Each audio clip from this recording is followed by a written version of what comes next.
Many old people forget names, but they remember faces very clearly.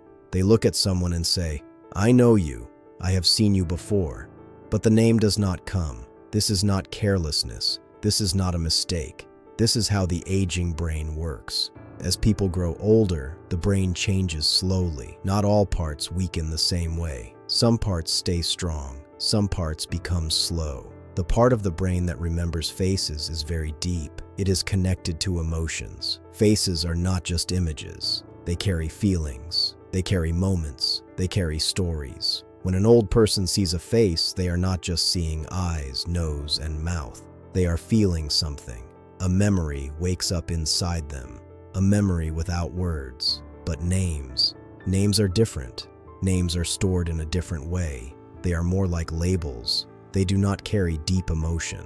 So with age, the brain lets go of labels first, but it holds onto feelings.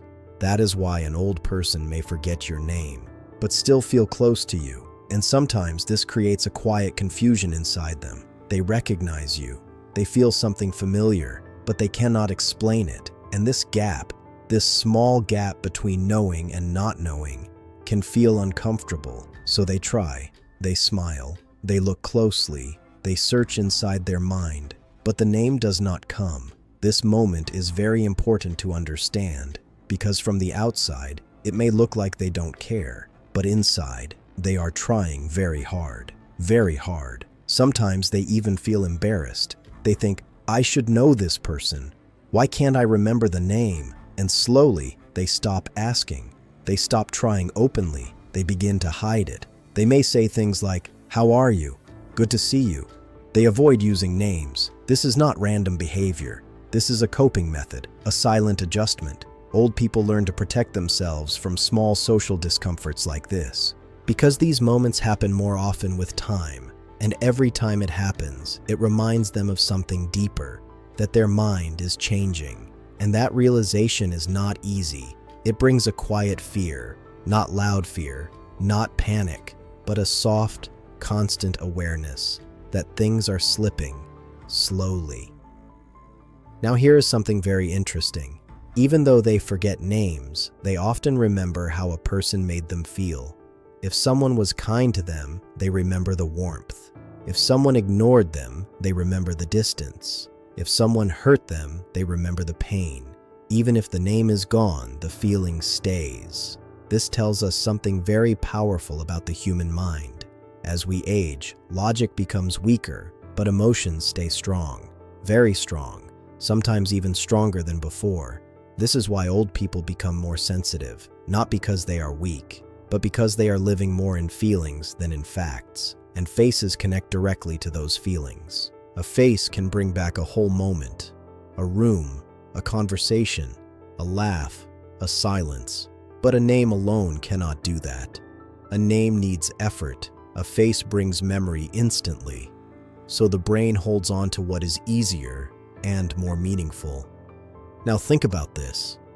Have you ever met someone after many years and you instantly recognized them? But for a second, you forgot their name? That small moment is what old people experience more often, much more often, because their brain is prioritizing differently. It is not trying to store everything. It is trying to store what matters most. And what matters most is not names. It is connection. It is familiarity. It is emotional memory. This is also why old people remember faces from very long ago. Childhood friends, old neighbors, people they have not seen in decades. The face stays because it was once important. And the brain does not easily throw away what was once important. But recent names, new people, these are harder. Because the brain takes longer to store new information, it needs more repetition, more emotional connection. Without that, the name simply does not stick. And here is something deeper. Sometimes old people remember your face, but connect it to the wrong name. This is not confusion in a careless way. This is the brain trying to fill the gap. It is searching for a match. It is trying to complete the picture, because the human brain does not like incomplete information.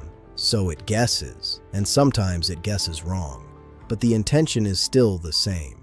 to understand, to recognize, to connect. There is also a quiet sadness in this process, because names are part of identity. When an old person forgets a name, they may feel like they are losing a small part of the world, a small piece of structure, and over time, this can make them feel less confident in conversations. They may talk less, stay quiet more, not because they have nothing to say, but because they are afraid of small mistakes, afraid of forgetting, afraid of being corrected, and this fear is rarely spoken, it stays inside. Now, if you look carefully, you will notice something beautiful too. Even without names, old people still try to connect. They smile more, they use tone, they use touch, a hand on the shoulder, a warm look, a soft voice. They replace words with feelings, because deep inside, connection still matters to them, very much. So when an old person forgets your name, do not take it personally. They have not forgotten you. They remember you, just in a different way, a deeper way, a way that does not need words, a way that is built on feeling, not labels. And maybe this tells us something about life itself, that in the end, we are not remembered for our names, but for how we made people feel, and that is what stays, even when everything else begins to fade. As time passes, this small habit becomes part of their daily life. They begin to live with it. At first it feels strange, a little uncomfortable, even a little scary, but slowly they adjust. They stop expecting their mind to work the way it used to. They begin to trust different things, not memory of words, but memory of feelings. You may notice this in simple moments. An old man sitting quietly, watching people pass by. He may not remember every name, but he recognizes the patterns. He knows who walks fast, who walks slow, who smiles, who avoids eye contact. He reads people without names. This is a different kind of intelligence, a quieter one. It comes from years of watching, years of feeling, years of living. And when names begin to fade, this kind of awareness becomes stronger. But there is also a hidden cost, because society runs on names. Names are how we greet, how we call, how we show recognition.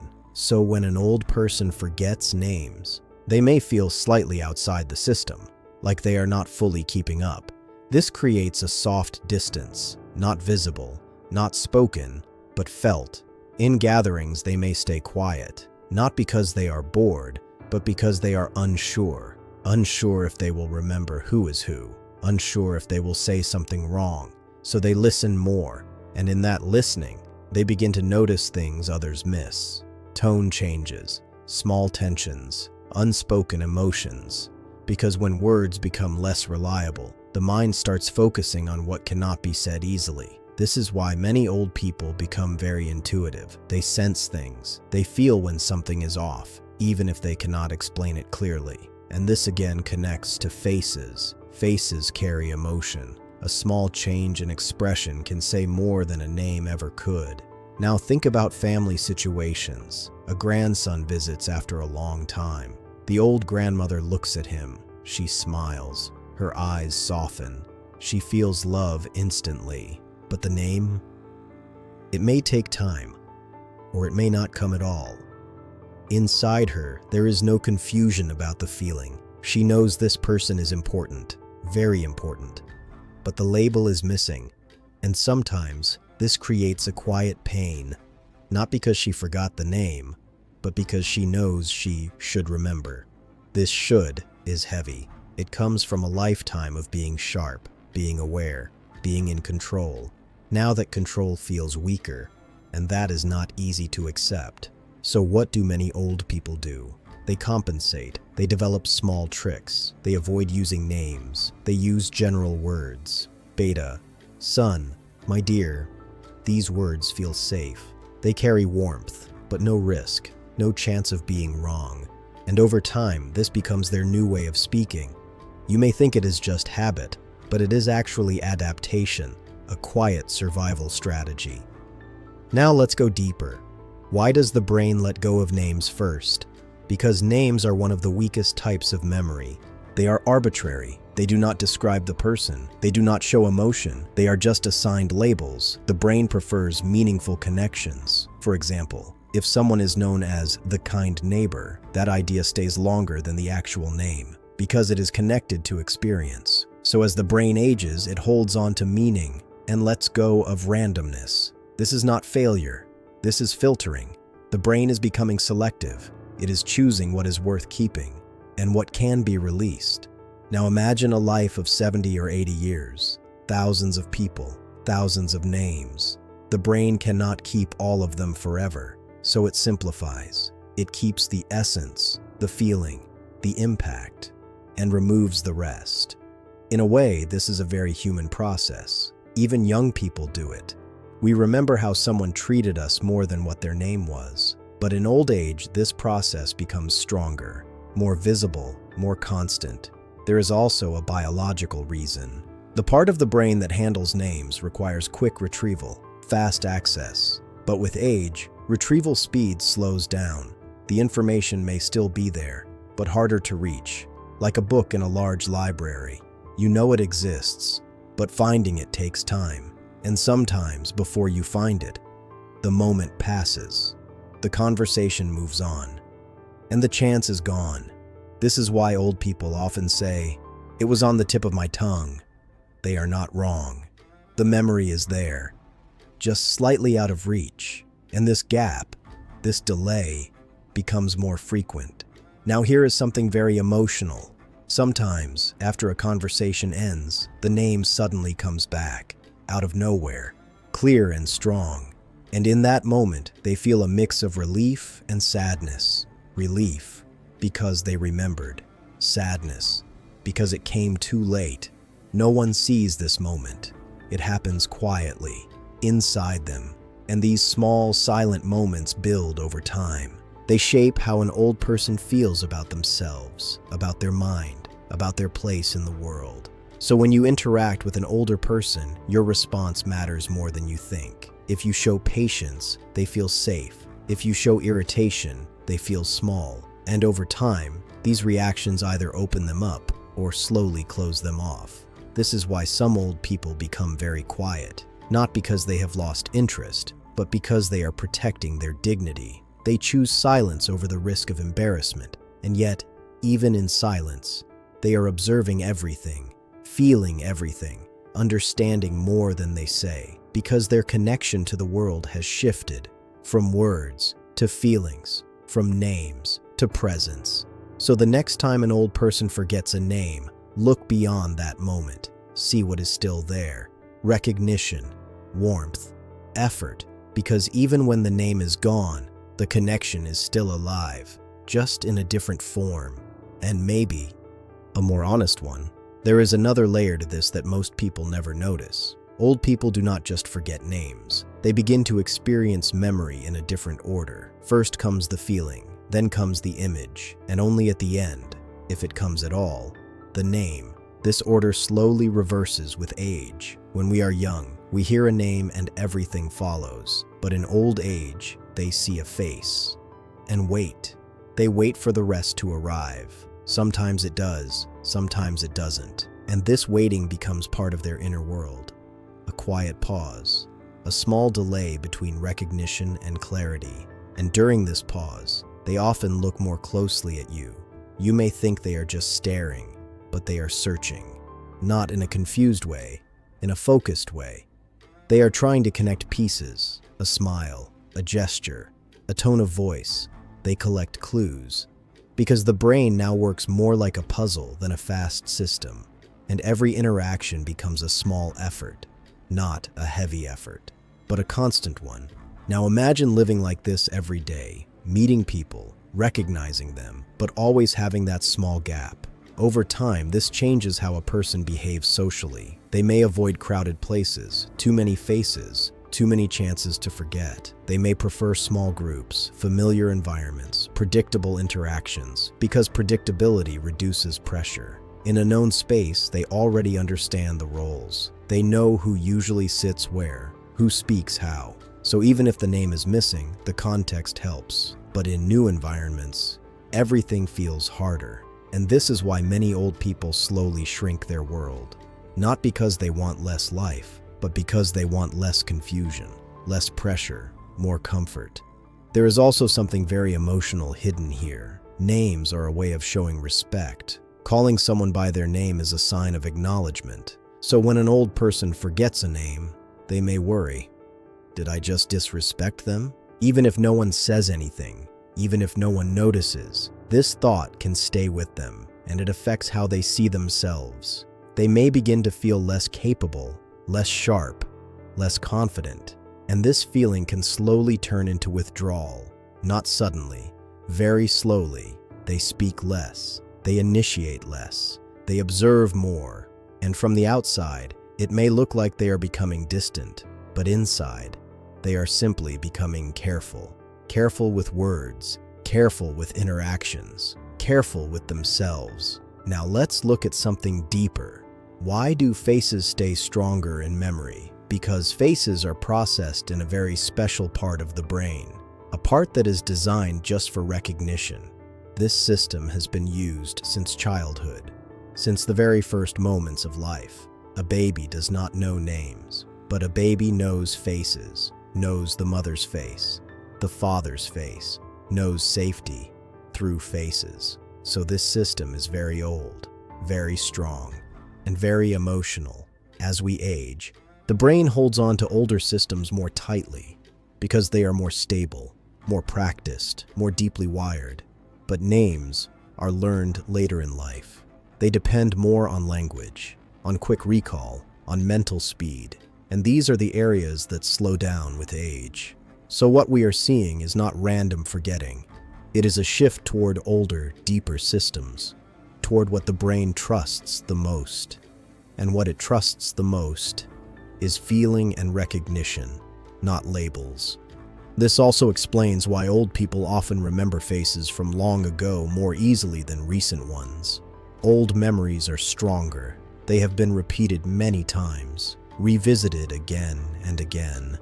But new faces, new names, they need fresh energy, and that energy is not as strong as before. So the brain chooses wisely. It invests in what already exists, rather than building too much new. This is not weakness. This is conservation. Now there is one more quiet truth. Sometimes old people pretend they remember names. They nod, they smile.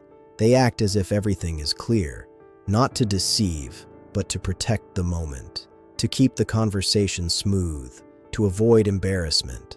And this pretending takes effort. It is a social skill, a silent performance. And after the interaction ends, they may feel tired, not physically, but mentally, because they were managing something inside while also being present outside. And this kind of effort is rarely seen by others. So when people say they are just forgetting things, they are only seeing the surface. They are not seeing the work happening underneath, the adjustments, the strategies, the quiet strength. And this is important to understand, because it changes how we respond. Instead of correcting quickly, we can be gentle. Instead of pointing out mistakes, we can support naturally. For example, you can say your name again casually, not as a correction, but as part of the conversation. This removes pressure. It keeps dignity intact, and dignity matters a lot in old age, more than most people realize. Because when physical strength reduces and memory changes, dignity becomes one of the last strong anchors. Now think about this carefully. If someone remembers your face, your presence, your energy, but forgets your name, what does that really mean? It means you made an impression, a real one, not just a label, but a feeling. And in the end, that may matter more than anything else, because names can be forgotten, but how you made someone feel stays much longer. Sometimes, it stays until the very end. And in the later years, something even deeper begins to happen. The gap between names and faces becomes wider, but at the same time, the need for connection becomes stronger. This is the quiet paradox of aging. They may remember less, but they feel more. More need for warmth, more need to be seen, more need to belong. So even when names disappear, they still reach out in other ways. A longer look, a softer smile, a question that sounds simple but carries a deeper meaning. Have you eaten? Are you doing okay? These are not just questions. These are their ways of connecting without depending on memory, because connection, for them, is no longer about information. It is about presence. Now here is something most people misunderstand. When an old person forgets a name repeatedly, it is not always because the memory is gone forever. Sometimes the brain is simply tired.